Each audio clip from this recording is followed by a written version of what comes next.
Gruger family fungi, gourmet and medicinal mushrooms, myco-restoration for humanity and ecosystems. My name is Carlton Gruger. This presentation outlines what our farm does and why it's important to you. I was raised in rural Alberta and grew up picking cucumbers and strawberries from my grandparents' market garden, the original Gruger market. With a passion for systems design, I became a computer engineer. After settling into a job in the city, I met my fiancée Rachel. Her passion for nature and desire to grow food brought me back to my roots. Farming is in my veins, and it was time to find my way back to that lifestyle. Our goal was to ask the big questions, ones that impact us all. How do we grow enough food to sustain our growing population? How do we minimize our impact on the land while doing so? How do we support the farmer, the people who make our way of life possible? We researched and studied many old and new sectors of agriculture, including market gardening, aquaculture, aquaponics, agroforestry, silviculture, and entomophagy. We also tested prototypes in our Lil White Ave apartment. We had indoor plants, some in soil, some using aeroponics. We even had a mealworm farm for the adventurous, a healthy and low input protein.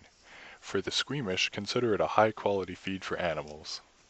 Eventually, we found and fell in love with the notion of growing mushrooms. A unique market, low startup cost, and easier to sell than bugs. Not long after, we left the big city and I left my cushy office job. Together with my partner Rachel, we began the pursuit of entrepreneurship, steadfast ahead into the world of mycology. Fungi turned out to be the perfect starting point. The business would cover the four most important criteria. By filling a gap in the market, we've been able to integrate into our community, meet enthusiastic customers, and cooperate with entrepreneurs alike. We also get to come to functions like Food Ovation and share our story with future collaborators and partners, because getting the message out about delicious food and healthy products is our goal. Next being semi-automated production for quick turnaround time, and a need for skilled workers to operate the specialized equipment. Thirdly, I wouldn't get very far without an innovative product for the market with lots of opportunity to add value. Lastly, this method of farming recycles byproducts, utilizing undervalued resources to grow a diversity of healthy food. With help from my family, we were able to purchase one 40-foot reefer container. It is normally considered a refrigerated shipping container for shipping products while frozen. We use it for indoor cultivation, refrigeration, and packing. We also build our own laboratory, a little 8-foot cube building you can see beside the shipping container. It's small enough to keep a sterile environment and just big enough to work in.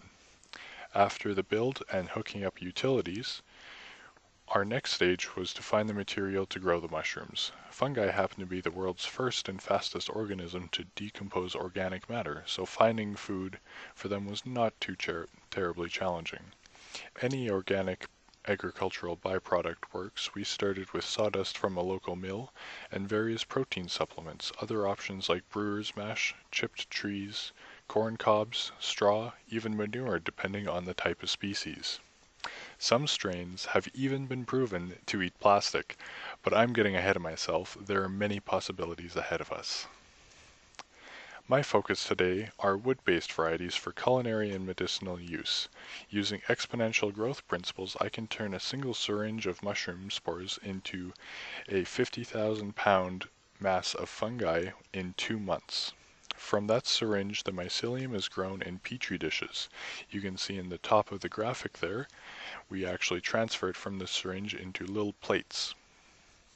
From there, that syringe is grown using the petri dish, and it is moved from the petri dish to grain, and you can see that step as the inoculation of grain. Once the mycelium consumes all the grain, we move it again. That acts as a new seed for the mushrooms itself, and we usually combine this either into more grain or into the bulk substrate of wood chips and wheat mash from Edmonton's first local distillery, Big Rig Distilling. All of my materials are pasteurized before inoculation. killing any other competitive bacteria. Once in their bags, they are placed under artificial temperature, ventilation, and lighting. Yes, these mushrooms need some light. This growing process takes about a month, with new batches created every other day. When the fungi starts, it takes a week to harvest when fully grown. These bags give us 3 harvests within a month-and-a-half time span. We have successfully grown 6 species of mushrooms, and we plan to cultivate many more varieties in the years ahead. We will be talking about the highlighted ones in yellow. So far we've mastered oyster mushrooms, of the specifics being king, pink, golden, and blue, as well as lion's mane and reishi. King oyster is our first one of the day, and it is king for a reason. This giant fungi cooks up beautifully. It can pair well with any meat or stand alone as a main protein on the table. A dense mushroom that's pleasantly chewy top to bottom and has the advantage of remaining firm when cooked. Delicate taste of nutty and sweet. Some say it also has a cashew-like flavor. There are numerous health benefits of the oyster mushroom, including flavonoids that slow the progression of osteoporosis by increasing bone mineral density. Benzaldehyde, an active antibacterial, lovastatin, found to lower blood cholesterol, potassium that lowers blood pressure, and overall oyster mushrooms are very good for heart health. Ergolinide is a demonstrated modern cytotoxicity to cancer cells. Ergothioneine is also the most powerful and longest-lasting antioxidant in the world, and it is found in these beautiful and delicious mushrooms. Pink oysters, these beautiful fungi come from, well, a tropical region and enjoy hotter temperatures, but they have become a customer favorite, and not hard to see why, as these fungi taste like bacon. With a texture unlike any mushroom you've had before, you can fry them up crispy, and the interior becomes melty and delicious. Good sources of protein, fiber, and potassium, vitamin B6, and folate. Not as many health benefits as the other oysters, but they do look quite beautiful and taste like bacon, so there isn't much more we can ask of them. Golden oysters, these beauties of sunshine, are hard to pass up. A delicate mushroom that fries quickly and has a melting quality to it. There's a light but lasting citrusy taste that is difficult to describe. Aroma is fruity, much like an aged red wine, and quality that carries through with cooking. Lovastatin and potassium also loaded within these mushrooms, and we have B vitamins 2 through 12 and 18 essential amino acids. There is an ascorbic acid in golden oysters that also bonds with and removes heavy metals from the body. It's also involved with ongoing cancer research, as they've shown cytotoxicity to sarcoma. Blue and pearl oysters, these beauties make an excellent addition to any meal. Delicate chewy texture, pleasant velvety meat for the cap. The blues have a natural woodsy taste layered with earthy undertones, makes for a great pair on citrus meals. All of the oyster varieties have similar compounds, so the benefits overlap a bit. The blue oyster also has ubiquitin, an antiviral protein, pleuromucilin, a specific antibiotic, benzaldehyde, which we talked about with king oysters, lovastatin, and potassium are another good fungi for the heart. They also are a great source of beta-glucan polysaccharides that also help to reduce wrinkles when applied topically. The blue oysters also contain vitamin B3 in the form of neonicotinoid to help with acne. Lion's mane. This unusual looking puffball is a surprising delicacy. When cooked, lion's mane has a seafood-like flavor without being too overpowering. Many liken it to the taste of shrimp or lobster. Excellent for those who love the taste of fresh seafood while being miles away from the sea in prairie-perfect Alberta. There are a host of record-breaking medicinal benefits with this mushroom as well, one being a very rare ability to stimulate synthesis of nerve growth factor within the brain. This makes lion's mane a nootropic. Nerve growth factor is a protein that plays a major role in the maintenance, survival, and regeneration of neurons in both your central and peripheral nervous systems. Lion's mane contains the most powerful NGF inducers or nerve growth factors in the natural world, being able to cross your blood-brain barrier and stimulate the production of neurons within the brain itself. This effect has shown to increase cognitive ability in a number of areas and may show useful for dementia, Alzheimer's, muscular dystrophy, senility, Parkinson's disease, and fibromyalgia. Lion's mane can also assist in healing from physical brain traumas by directly regenerating your brain one little bit at a time in a very slow and natural manner that does not harm and instead works with your body in a very holistic view of medicine. Lion's mane extract was also found to stimulate nerve myelination. This has huge implications for individuals with multiple sclerosis, a disease characterized by progressive demyelination. They have also improved digestive function using this mushroom and given relief from gastritis, immunosupportive, anti-inflammatory, antioxidant, and anticoagulant. You know, just in case the brain cell regeneration abilities weren't enough, this little puffball is a bit of a powerhouse. Reishi mushroom. This one is the only non-culinary mushroom we grow. Fully focused as medicinal, reishi has a lot going for it. In ancient times, reishi mushrooms were linked to immortality. However, modern studies lend it to certain lifespan extending effects. Polysaccharides boost the health of the immune system and prevent certain abnormal blood vessel formations. Furthermore, certain antioxidants in reishi mushrooms neutralize free radicals, which can cause chronic diseases and premature aging when not prevented.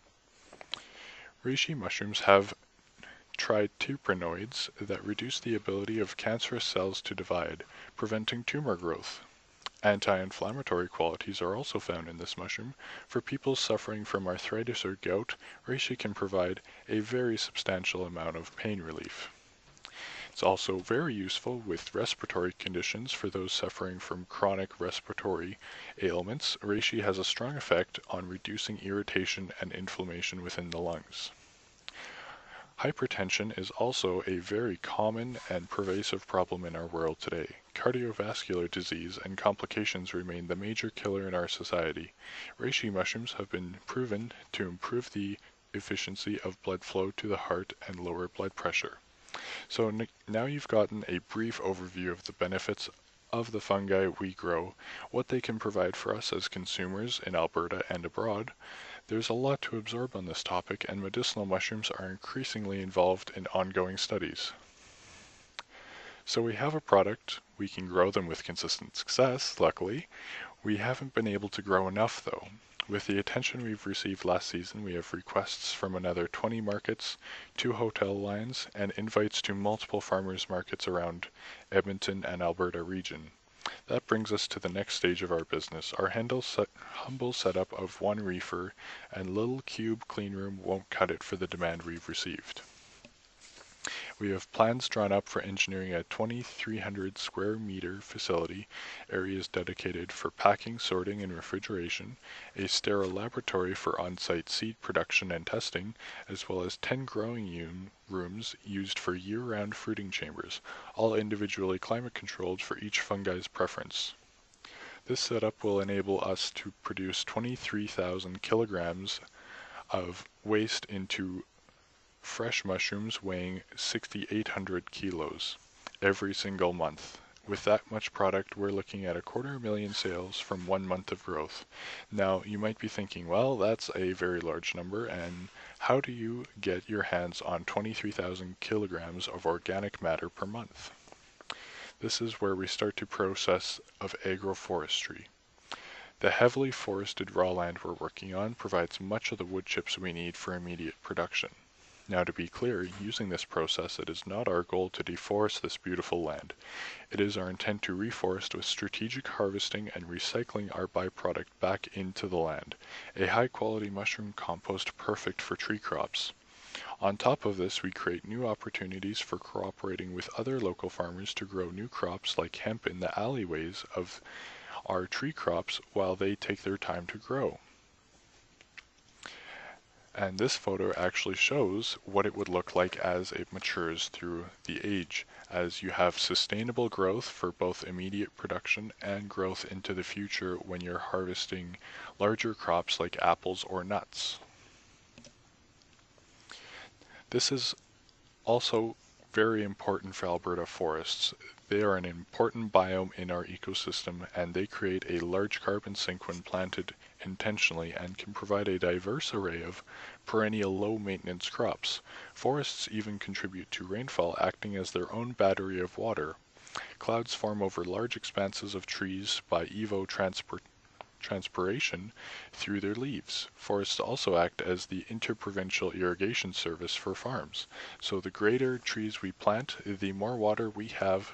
Utilizing the inherent movement of water, nutritional flows, and climate, we are now able to integrate a very high number of species into the same area, increasing overall harvest values, as seen in this graph, by reducing the manual inputs from the farmer. Fungi bring this complex dance together in an efficient nutrient cycling operation, allowing a functional ecosystem to continue indefinitely while the farmer skims off the top for his harvests. Mushrooms are an integral part to this forest ecosystem. Soils in forests are fungally dominated, allowing the mushrooms to connect with the roots of the trees, and through this process, mushrooms perform a function normally only considered possible by modern synthetic fertilizers, mining and demineralizing essential nutrients from the bedrock for the plants and the trees. This discovery means forests create a valuable exchange network normally crops that are in bacterially dominated soils could not dream of. Mushrooms get sugars from the trees, and trees get minerals and nutrients previously locked up away from its reach from the mushrooms. This is our key. This phenomenon is our future, and we can grow food using this phenomenon, and we can depend on it regardless of disease, weather, or economic pressures due to the very low input and low economic demand of a farm in this style. In short, this is part one of a multi-phase successional farming solution. This is a solution to the demographic crisis we have on our hands. As you can see in this graph, between the green bars, you can see females in 1991 and females in 2011. On the other side, you can see males in 1991 and males in 2011, and you can see that they are increasing in age almost on par without new demographics entering the market.